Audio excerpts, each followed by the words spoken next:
Hello and welcome. I'm Beau Simmons, and you're in the newsroom with the Stillwater News Press. We're joined here with Chris Peters of Studio Stillwater, and with me is Michelle Charles, city editor, and Tanner Holubar, news editor. We're just going to recap our week a little bit, talk about things we've covered, and maybe look at some of the things we want to cover, some of the things we have planned coming up. So we'll just dive right in. Okie dokie. All right, sounds good. I'm ready. I guess we could start, maybe not chronologically, but maybe, I think, with the bigger impact stories. I think our top story, maybe of the month, well, it's a new month, but maybe getting there would have been our Randy Blake story. And we had a little bit of, we threw that to reporter Ashlyn Huffman, who isn't here today. It'd be interesting if she could talk about it, because she probably got a lot more in her interviews than she was able to report on. But you know a little of Randy's history, Michelle, so why can't you sort of take us through that? Okay, sure. Randy Blake is a captain at the Stillwater Fire Department. Young guy, 44, young family, healthy, former athlete, has stayed in really good shape, developed COVID-19 and wound up in the hospital, and not just hospitalized the way we think of people being in the hospital. He wound up on not just a ventilator, but on an ECMO machine, which is basically a bypass machine that oxygenates your blood for you. Terrible blood clots in his lungs. His lungs were damaged to the point where he ultimately had to be flown to Arizona for a double lung transplant. Wow. Yes, and he has just been released from the hospital. His rehab continues. He's going to be staying in Arizona for a while, for a few months, I believe, living near the hospital so that he can go back for his rehabilitation. But of course, his release from the hospital was a big deal, and there was a whole package that was put out by the hospital itself that performed the transplant. There was some really touching video. I mean, watching it, you guys have to understand that for me, working in the community where you've lived for a long time is it can be kind of surreal sometimes. I have literally known Randy Blake since he was a recruit at the fire department. I remember when he started there. So I've known Randy for in excess of 20 years. And watching him with that walker, walking down the hallway of that hospital to be released, I teared up. Yeah. It was tough. I don't know. I mean, and that's a story that's impacted so many people in the community. I mean, you know, the churches have been raising money for them. There have been GoFundMes. The guys at the fire department, when Randy ran out of sick leave and vacation, they were working for him, and they would take pictures of each other holding up a sign that said, "I'm Randy Blake," because they were working his shifts. That's amazing. So that he could stay on the payroll and still have medical insurance. And yeah, I know we didn't want to be too heavy-handed with it. Just the fact that, yeah, contrary to sort of the popular belief, he was a very physically fit man, right? I mean, yes. And I think it was the doctors who told us that he did not have pre-existing conditions as we know them, as the kind of things that complicate COVID-19. Mm-hmm. So he was a very unusual case. Tanner, any impressions from that story? Well, I mean, just, kind of just following his progress as a member in the community, and Michelle has given us a lot of updates, with her husband, Bob, former firefighter here, so we kind of were hearing a lot kind of early on in the Randy Blake story, and then you just kind of hear the progression of how he was doing when he needed that lung transplant. You just hoped that the worst didn't happen, and then seeing that video was such a triumphant thing, and I know he's still got a long road ahead of him, but he's just, it's just a very good story for this community to know that, hey, somebody is, a Stillwater local has had this battle against this virus, but, he's hopefully on the back end of that and on his way to recovery, and hopefully we'll be able to be back home here in Stillwater. I think in addition to it being sort of a triumphant story, it's also a little bit of a cautionary tale, because you just don't know how this virus is going to hit you. I mean, I said it earlier that it's almost like there's a deck of cards with symptoms on them, and you just get dealt a random hand and you don't know what you're going to get. Mm-hmm. And it could be very mild. You might just not be able to smell or taste for a few days. You might not have anything. Or you could wind up on life support. You literally just do not know. Yeah, it's kind of where the virus finds a home in your body. And if it really turns out it really, really likes the lungs and something about your lungs, your blood type, whatever it is, it can get a hold of, then it gets super, super serious. And if you're somebody who tends to clot, that's another thing. But the Randy story was big. And it is also a testament to community, to the compassion of people and those connections. And then also I believe family and faith. I mean, I think his faith has really sustained him throughout this. And also his wife, Jennifer. Mm-hmm. Her faith, and also just the commitment they have to each other, and the way she's been there the whole time. And I believe she's made probably some really good friends at some of these hospitals too, because when you have these long-term patients, the families tend to sort of bond because they see each other all the time coming and going. So at some point, I really look forward to us being able to sit down and actually talk to Randy and Jennifer about what that process was like. I'm really hoping to be able to do that story sometime. I'm sure it's hard when that, like you said, when you know these people, the characters, they're not just a random citizen, that it's probably really hard for you guys to have to hold back and wait. And of course, out of respect for the family and stuff like that too.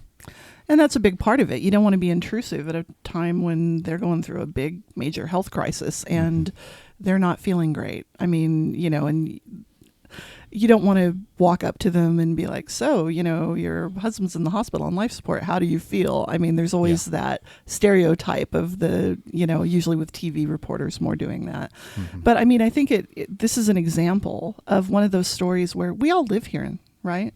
Sure. I mean, we all live here in this community, and we have an investment in this community.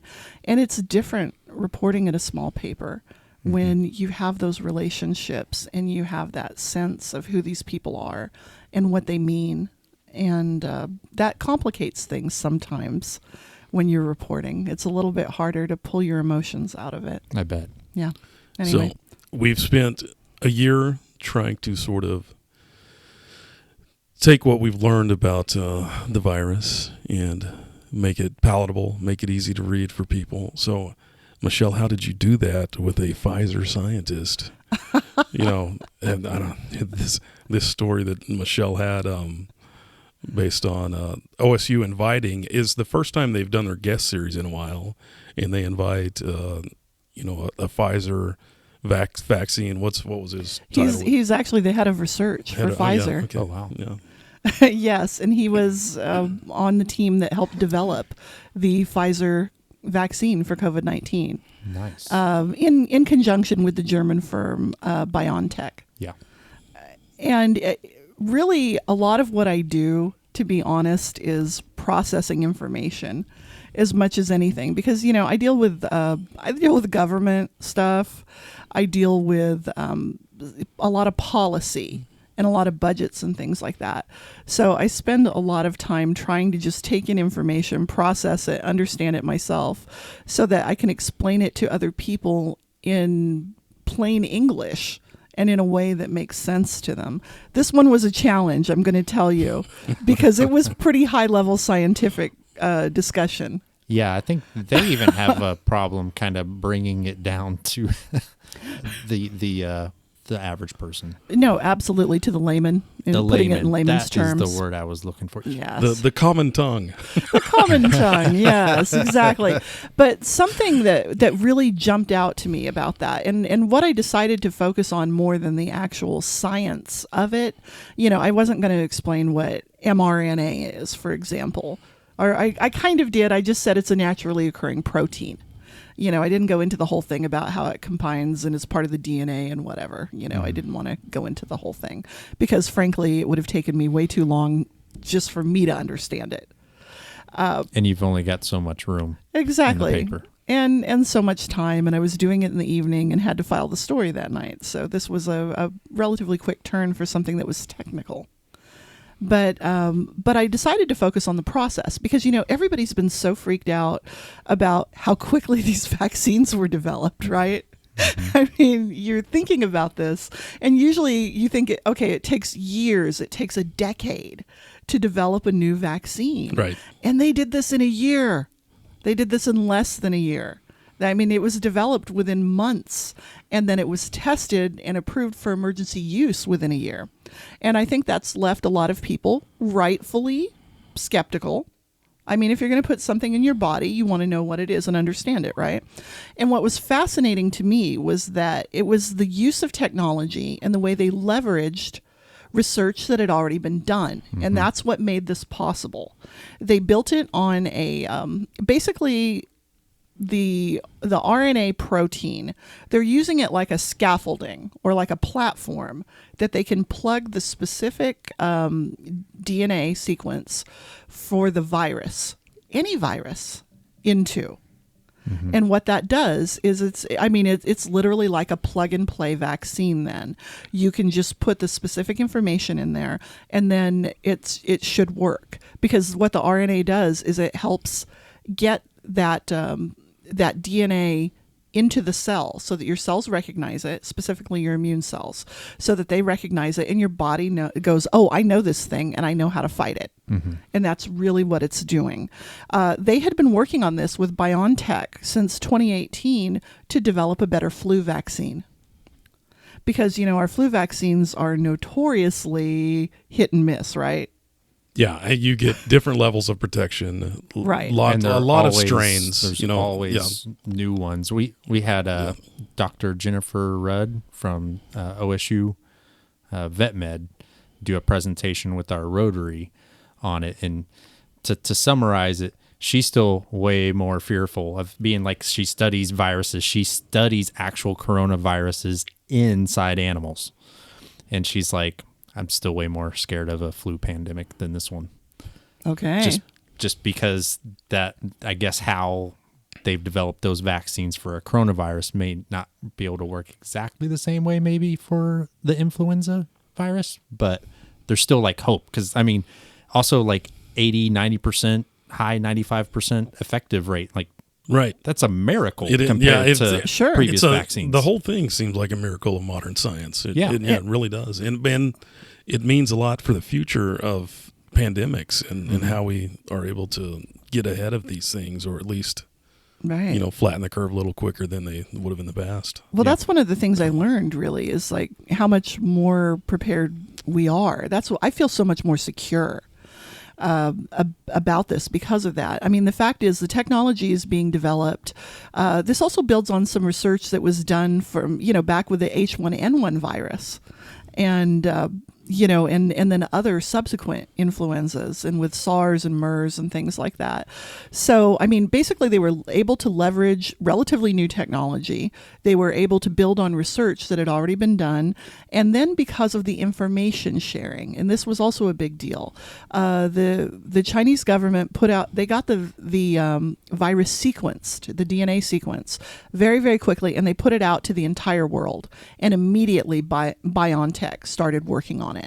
The Pfizer scientists didn't actually get involved until March, when the U.S. determined that it was a pandemic here, when it started showing up in the U.S. Mm-hmm. So, they had been working on it for several months at that point. And then you've got just the scope of the research. I mean, they had more than 46,000 participants in their studies. Yeah. In their trials. And that's spread out over about 7 different countries. So it was just very broadly tested. And they're going to get one thing also for, anyone who's concerned about the long-term impacts, they're going to continue studying these people for 2 years, and they're adding new people to the study as they go. And they're working on addressing the variants. So I personally feel a little bit reassured. That's my take on it. Now, have any of you guys got to take any doses yet of a vaccine? I've had the Pfizer. Okay, me too. And I should be scheduled today. if it goes according to plan. Yeah, for the first dose. Did you have any side effects? My arm was a little bit achy. Mm-hmm. The first day, just sore, like when you get your standard flu shot. I kept moving it around, but it was still a little bit sore to the touch. The second day, I had some joint aches, Yeah. but they were pretty mild. It wasn't that big a deal. Yeah. I had, so I had sore arm on the first one, Right. kind of that night, wasn't going to sleep on that shoulder. And then about 2 weeks after, so right before I got the second dose, I was getting so there's one side effect of your glands in your armpits. Oh, like your lymph nodes? Yeah.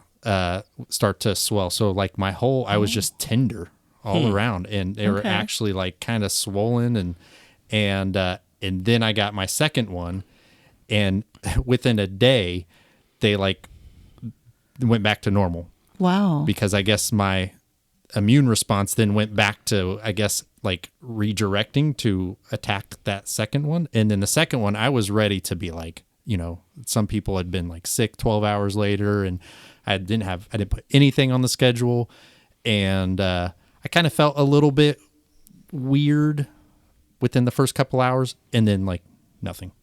Haven't had any. It's like I never even got it. One of the things the researchers found was that there tends to be a stronger reaction on the second dose, but that in the group that's 65 or older, the older people tend to not have as severe a reaction to the second dose as younger people. Yep. Who knows why? That is wild. Yeah. Yeah. I mean, everyone thought because younger people have newer immune systems, right? Exactly. They were more, the virus didn't attack them as hard. Right. Older folks who have had the immune systems fighting different diseases for decades. I don't know. Well, maybe how that works. Maybe it's that incredibly robust young immune system kicking into high gear that kicks you in the butt. Because that's really what that second dose does. It kind of kicks it into higher gear, which is why people have a few more side effects on the second dose. Yeah. But all those side effects, I mean, that's a sign that your immune system's working. Mm-hmm. So it's not that it's making you sick. It's that your immune system is functioning the way it's supposed to. It's going, okay, there's a threat. I've recognized it. I'm learning how to deal with this. Yeah. So hopefully in a couple of years, then we'll have those answers. Right. After, they do more studies. Yeah, it just takes a little bit of time. The next thing to figure out will be what we're able to do once we're vaccinated. I think new CDC guidelines are supposed to come out maybe within the week. I'm sure it's still going to say masking and social distancing. All these things are going to be required of us, for a while, because I don't know, just because we don't know, nothing is 100%. We don't know who can still get infected and spread it and those kind of things. Right. But it would be interesting. There are places in Europe that are actually doing sort of a passport system, which that just would not fly here. Like you're going to show people a card, they're going to let you into something, but I've heard people kind of grumbling about that for a while anyway. Like they were Right. kind of worried about it. And if your little vaccine dose card was some sort of like, I mean, it's an official thing, but it's not that official. It's not like somebody couldn't go Photoshop that and make up their own vaccine card. And it's not like a photo ID either. No. I mean, it's not like a real ID. No, you write your own name on it. I mean, Exactly. I don't know, Tanner. When what are you hearing from your family and? Well, I mean, everybody? like my mom, she works down at the University of Texas Medical School down in Galveston, Texas. So she's not necessarily on the medical side of things, but she at least has been talking about how all these doctors who are looking at these viruses constantly, they are worried. They were worried at the beginning, last April kind of thing, and she was basically saying if all these doctors are getting it and the reasoning why they're getting it, it made her more reassured. So I mean, that's just kind of the thing that. It just seems like we're going to be more prepared. It's kind of funny to think about the next pandemic, but maybe we don't have as much of a pandemic in the sense that we have a better response. We know that we can maybe develop a new vaccine fairly quickly. We kind of maybe have already started collaboration, with other countries, with other scientists kind of thing that'll maybe continue. So I think maybe the response to things is going to be maybe a little bit quicker. We can maybe handle that a little bit. So that kind of at least might be a good thing that's come out of the pandemic. And with this whole thing is just maybe we're going to be better prepared for something in the future, which, this one kind of came somewhat out of nowhere, at least relative to how we weren't really prepared to respond to it. So I think it will make the response better in the long run. Yeah, I think it's really a matter of when, not if, right? Sure. Mm-hmm. I don't know. I mean, we'll see what happens. Moving just a little offbeat, we can ask Tanner here about the prehistory.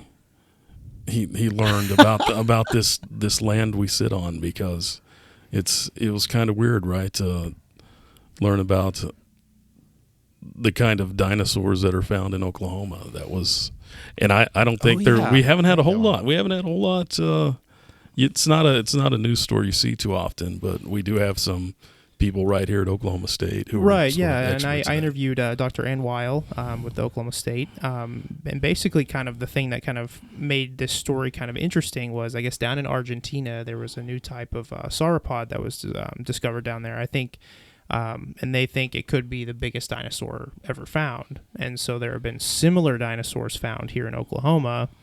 I'm trying to think of the name. The names were Sauroposeidon was one that has been found. The Apatosaurus was another one. And these are kind of like the big sort of, a lot of people might know them as long necks, the long necks, long tails, but it was just really interesting to talk to her and kind of hear that Oklahoma actually is a pretty good state for things like fossils. It's not necessarily just dinosaurs. There's been parts of woolly mammoths found. There's a big, there's a lot of oceanic type fossils that have been found, in addition to dinosaurs of different, periods throughout that timeline. So that was just interesting to kind of hear, how Oklahoma really kind of has the right, I guess, type of sedimentary rock, basically for these types of, it's basically layers of rock that builds up over time, traps these different entities, different animals, things like that. And it's just kind of interesting to talk to her about kind of Oklahoma being one of the places that's really good for that.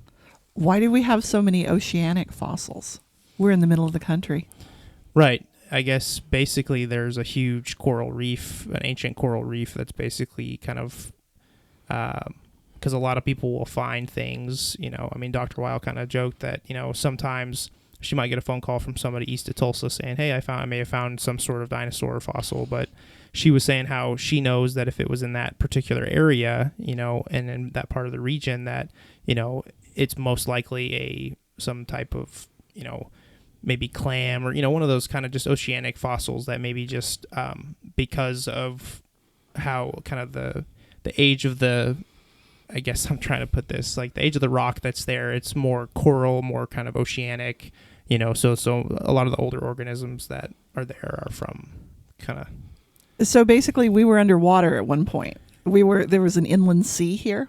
Essentially, yeah, because what she said was that it basically predates dinosaurs. So you're talking, probably a few million years before kind of a lot of the dinosaurs that maybe are found in the same sort of area are, so it's just even predates that, which is pretty kind of mind-blowing to think about how long ago that the land been. we're on is built on top of ancient coral. Yeah. That is very strange to me. I don't think about it that way. Right. Yeah. You would never know, considering we're, like Michelle said, we're smack dab in the middle of the country. So that's super cool. Can we possibly claim a dinosaur? Can we find one here and make that a thing? Like Oklahoma, home of the such and such a pod? Yeah, I mean, the Sam Noble Museum in Norman actually has on display. It's the largest Apatosaurus ever found. So technically, that particular dinosaur, they've never found a larger one anywhere in the world, which is pretty cool. Was it found in Oklahoma? Yeah, Cherokee County, down there. And their current dig site is Cimarron County, right? Yeah. Okay. Yeah. But guess what hasn't been found in Oklahoma yet? What? Sasquatch. No. And they're looking. They are looking so hard. Actually, we've been talking about that in the newsroom this week too. Right, and that's been one of those kind of fun, things. I mean, sure, these politicians float these bills, maybe not necessarily as a joke, but almost as, they're just trying to bring some tourism, some attention to Oklahoma, and it's just kind of funny to think that, Oklahoma now has has an official Bigfoot bounty that is now $2 million. Wow. With the stipulation that you cannot harm Bigfoot and you can't commit any other crimes in the process of capturing him. So it makes it kind of an interesting thing. It makes it fun that, some people might come to Oklahoma specifically for finding Bigfoot, which is kind of interesting and kind of fun at the same time. So just to go squatching, basically. So, whoever's out there, if you can build a painless Bigfoot trap, you've got yourself a business idea. There you go. There you go. People will be crawling all over eastern Oklahoma for a while. Okay. So for more shoe leather reporting or more of the nuts and bolts stuff, what's some city issues you've looked at here just in the last week, Michelle? What's the city doing? Well, one of the big things that I think is probably gotten a lot of attention is the assistance program, the pandemic assistance program that the city of Stillwater is doing in conjunction with Our Daily Bread. Basically, a few months ago, right back in December, the city of Stillwater said we're going to take $150,000 in CARES Act money, and we're going to direct it toward people who are having trouble paying their bills, paying their rent, paying their utility bills, even paying mortgages. They did it really broadly. They didn't have a specific income guideline, nothing like that. They just said you have to be able to demonstrate that you either lost income or that you had unexpected expenses because of the COVID-19 pandemic. And it was administered through, as I said, Our Daily Bread Food and Resource Center, which is, a great thing in our community, and they help so many people. They've found themselves helping people who have never applied for assistance before since the pandemic started. And this was kind of an extension of that. Anyway, that money was gone by mid-January. You could get up to $1,500 per household. So now what the city's doing is it's applied for more than $400,000. It's like $420,000 in federal assistance, again, for pandemic relief. It's coming in through the Community Development Block Grant program, which is a federal program through the Department of Housing and Urban Development, I believe. And they usually fund things that are like infrastructure projects or quality of life projects that benefit people with low and moderate incomes. In this case, it is specifically for pandemic assistance, for rent and utility assistance. So because it's got they're going to have the federal guidelines, which means it will have an income cap. I'm not sure exactly what the amount is at this point. It'll be tied to the federal poverty level. It may not be just the federal poverty level. It may be a certain multiplier of that, because some programs will let you have up to 200% of the federal poverty level. It just depends. So I'll have to look deeper into that. Would they kind of be prorating whatever income they lost in sort of calculating that? I think you would have to just be able to document what your income is now. So if you had a really nice job that would have meant that you didn't qualify earlier, but you've lost that job or you've been furloughed, then I would think you would probably temporarily qualify. Okay. So that is coming down the pike. The city staff has been assured that the money is there. It's been allocated. As long as you meet the requirements, if you apply, you'll get it. But we don't know what the timeline is. But once that happens, Our Daily Bread will once again be administering that and taking those applications. So it's something that people will really want to be looking for. And we know they're looking for it because when I did a story about the first assistance program, I wrote about it, and they had not opened applications yet, and it jammed up their phone system for an entire day with people calling before they could even take applications. And they actually called me and said, "Could you write another story that says we don't start taking applications for a few more days?" So we know there are people in need out there. So even though it probably took a while to distribute that money, they knew in the span of a few days that they were going to be tapped out of it, right? I mean, it was all going to be scheduled or earmarked for the people who had already tried to sign up, I would imagine. Within 2 days, they had over 100 applications, and they knew they had to put a pause on it so that they could get caught up on processing them. And then they started taking more applications just to be sure that they could get the rest of it out. And it was still gone almost 2 weeks earlier than the deadline that they'd set up for ending the program. And actually, I do want to give a shout out to Our Daily Bread because their staff really stepped up for this, and also their board, because they also made the payments directly to your landlord or to your utility company or whatever. And they had board members that were coming in at night on the weekends to sign checks. They had board members who physically drove checks to landlords and handed them the money. That is a working board. That is a working board. I mean, these people went above and beyond to make this program work and to get this all done. So, I mean, big props to them.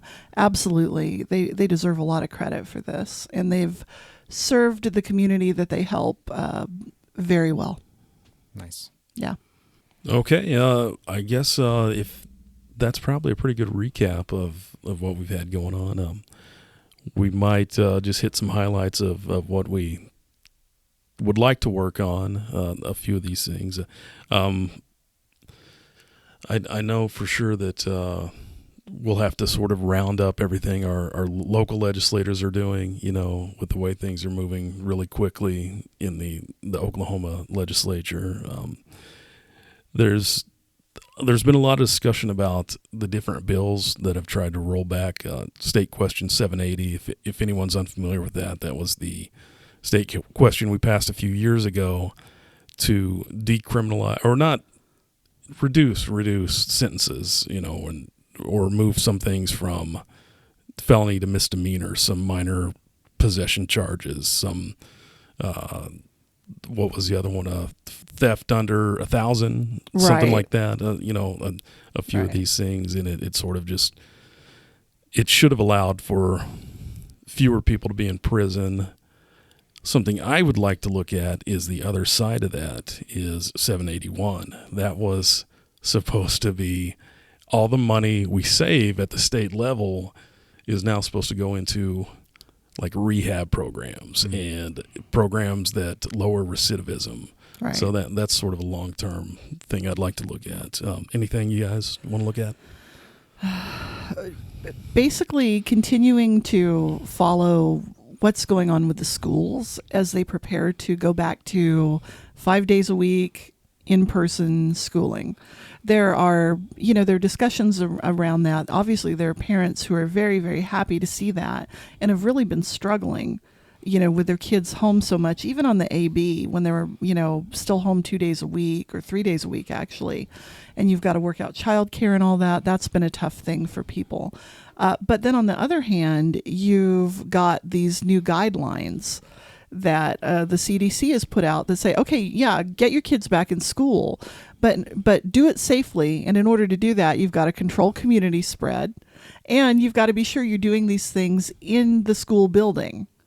And there are some people in the community who are concerned that there's been so much pressure applied to get the kids back in school that maybe they're being put back in before everybody's 1,000% sure that they're going to be able to do what they need to do to hit all these touch points, right?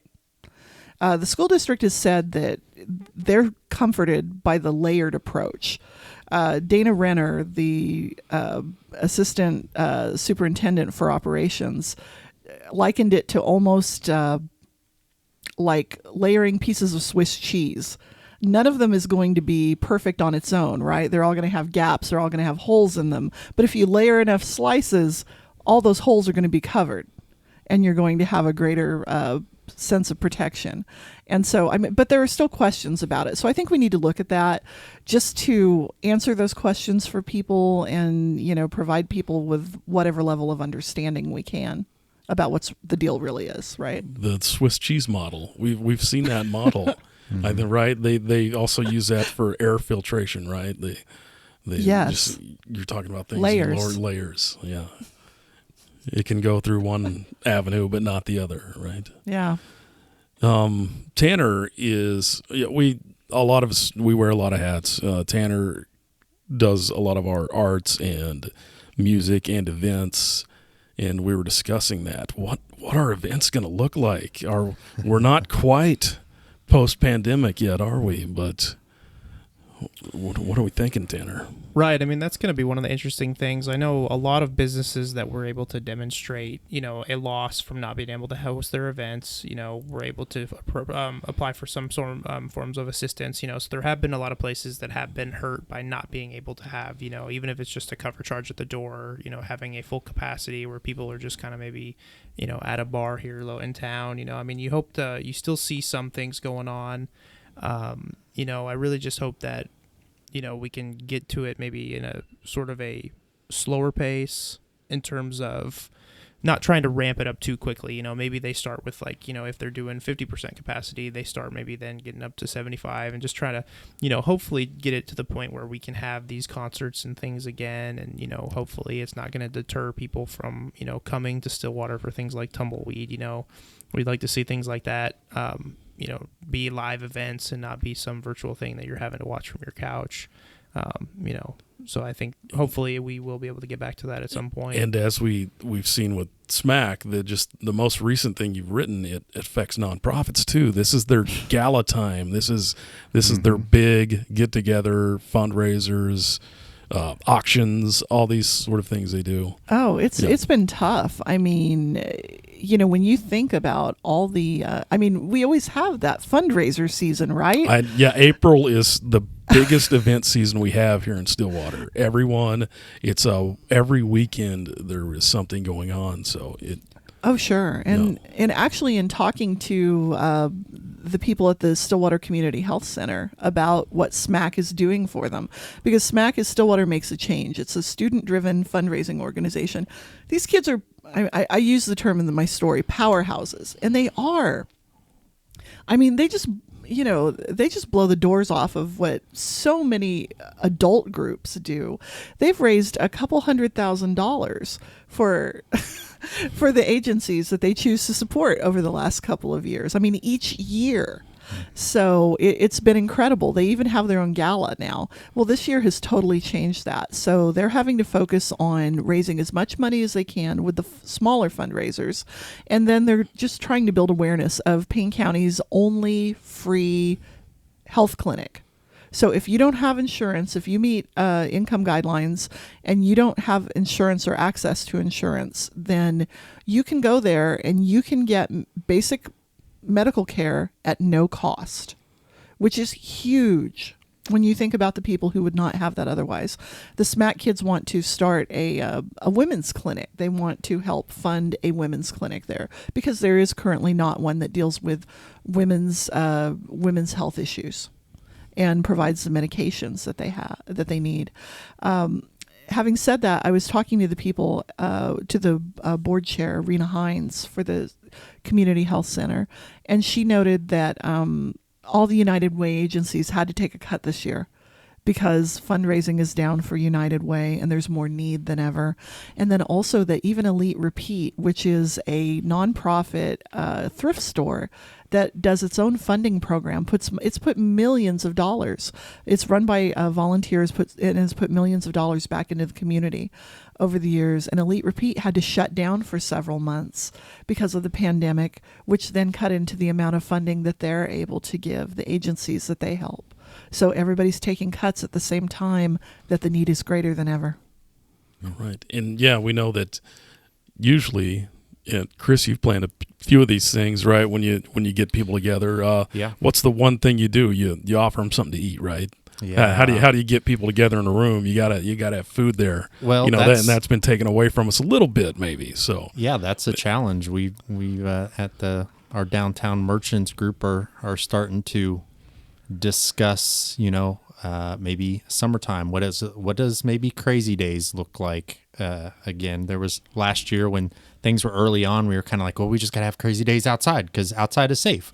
And I think that's still true. But, everybody was still just like, we're not really sure. So everybody's very timid. And usually, yes, it's like, okay, we want to do an event downtown. Like, for example, I know Payne County Pride is trying to look at like, okay, is there something we can do? Should we, reschedule later? And what usually gets people to come, is food and drink. And how can you do that and still, seem safe. I guess also in a way get approval from the city, like if you're closing down a street or something like that. I don't think there's really any additional rules that they've put in place right now for that. You name it. I mean, I don't know everything that's downtown, but the arts festival, Tanner and I were talking about Blaze-a-thon. Yeah, all these if we want to talk about like current events, Yeah. Next weekend will be the Mid-South. Right, and that's completely different this time. It's the extra, socially distanced one. And there's not going to be an event downtown. There's not going to be a finish line. There's not going to be food trucks. There is going to be a beer can release though, Iron Monk. So what they did, instead of making it virtual, like a lot of other bicycle events, is like, well, just kind of do your own ride and record it online, and we'll go say, yeah, you did it. Well, they partnered with bike shops around the country to create their own routes.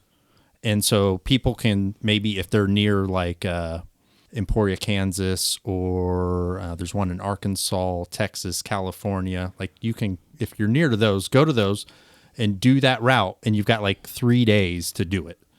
But then there's people that were like, okay, well, I live in this state. Because now, I mean, that race brings in people all over the world now.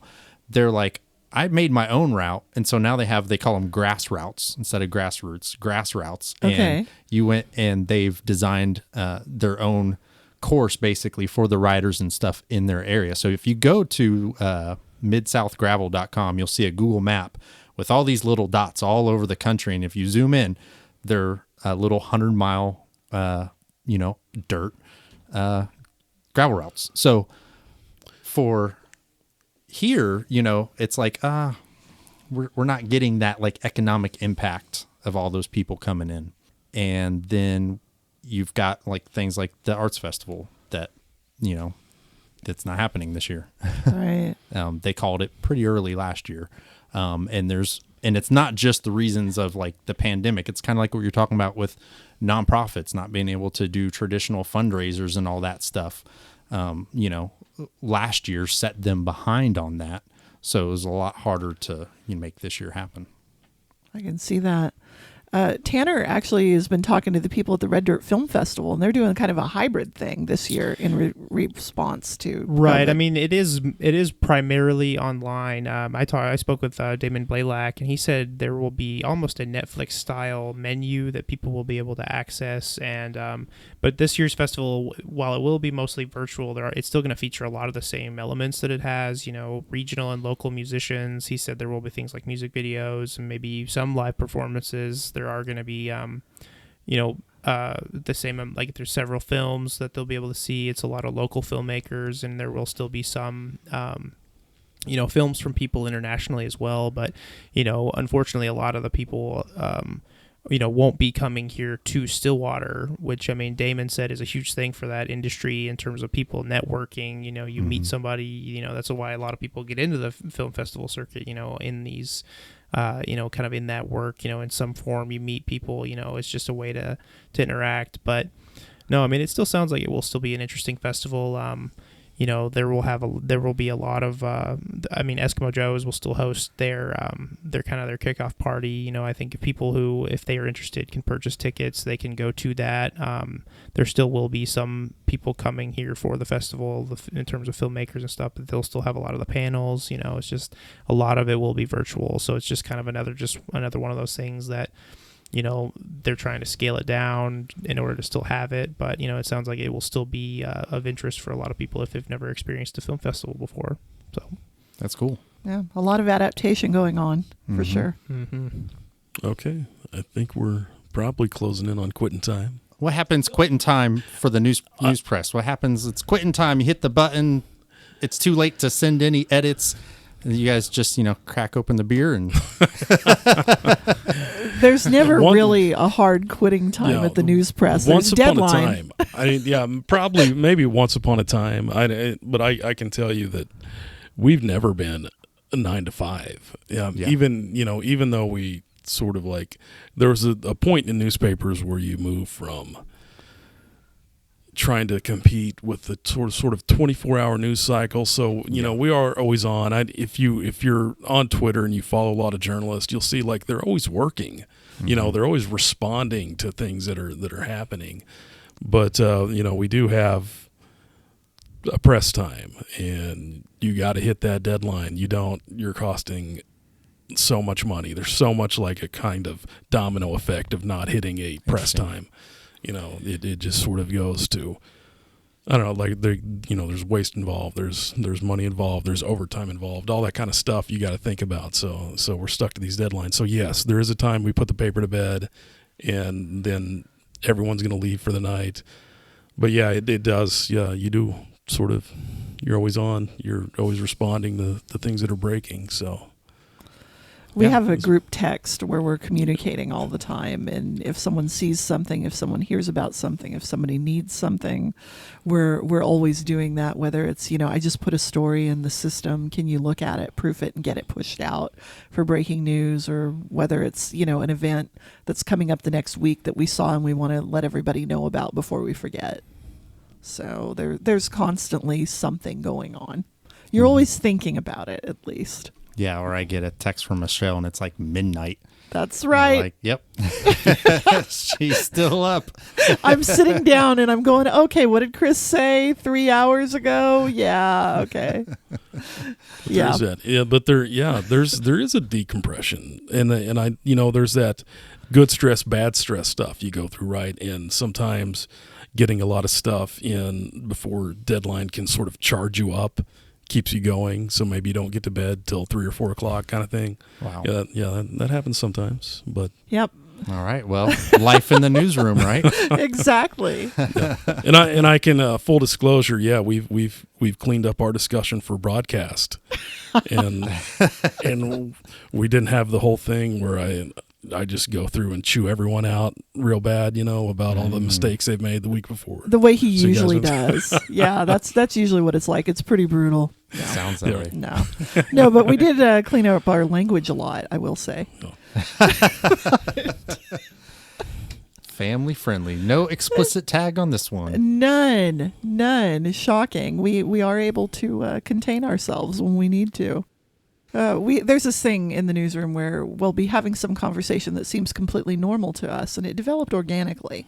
You know, it'll start out with something we saw in the news or something that someone said or something that's on the TV, and then it just kind of develops. And then the next thing you know, some poor person walks in halfway through the conversation just as someone's saying something that sounds either completely bizarre or absolutely horrifying. And they just stop and stare at us, and then they just keep walking. How the sausage is made, folks. Exactly. Thank you guys for doing this. I think this will be fun. Yeah, it's definitely a lot of fun. Definitely just fun. Just kind of recap the week, and we kind of get a different feel for how we think about it in hindsight. You know, it's a little bit different than reading the story, where, you know, there's always going to be something that maybe you weren't able to put in print, you know, but you can always kind of bring up. And yeah, that's what I like about this is there's a little bit more depth that you guys can share, and then hopefully listeners find that interesting. Yeah, hopefully so. Let us know what you think, and we'll talk to y'all next week, I guess. Thank you, Chris, Michelle, Studio Stillwater, Tanner. And thank you for joining us in the newsroom.